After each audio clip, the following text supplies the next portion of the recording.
Hello mga idol, ngayon iikutin natin tong buong area natin kasi yung mga manok, mga pato natin kulang-kulang. Pagkatapos ngayon may nakita ako ang dami ng itlog dito sa tawag nitong nakita ko kanina.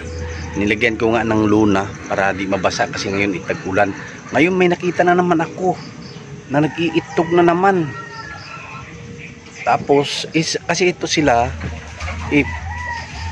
pito sila lahat mga idol, na sabay-sabay talaga nung binili ko. Ngayon sabay-sabay sila nag-itlog. Yung iba nag-iitlog, yung iba ay naglilimlim na. Yung naglilimlim ngayon itatlo, may nag-iitlog na dalawa.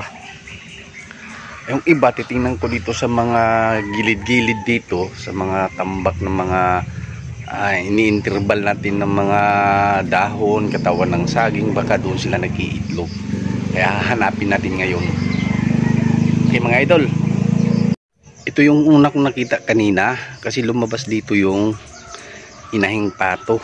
Akala ko mag-iitlog pa lang, kaya nilagyan ko ng ayan mga idol, nilagyan ko ng paitlogan. Wala, umikot doon sa likod, kaya sabi ko dito dadaan. Ba't dito dadaan? Ngayon nakita ko dito mga idol, ayan na pala siya. Ayan, pato yan mga idol. Ayan, tapos yung itlog niya is 17. Ayan, ito siya, nangitlog din to pero hindi ko alam kung saan. Ito, nakita ko to siya. Ayan yung itlog niya, papasok tayo dito. Dito siya, palagi siyang pumupunta dito. Nung naanuhan ko, nandito yung itlog niya, dalawa. Ayan mga idol, may dalawang itlog. Kaya lagyan natin yan ng paitlogan niya. Ayan, may isa tayong naglimlim na manok. Ito yung laki. Nandito yung mga black Australorp, decal brown. Ayan, tsaka may Texas pa dito. Tag-ulan kasi. Kasi na yun yung Texas. Ayan sa taas. Tapos ayan naman yung itlog nila. Ilan na yung itlog? Dalawa.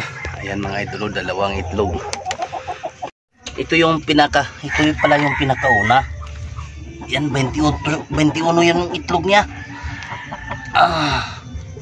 21 yung nilimliman niya. Ito ay 18. Yan, may itlog dyan. Pero nabasa yan kasi na itlogan ng manok. Mabot yan ng 7. Kinain yung itlog. Yung itlog sa manok kinain din nila.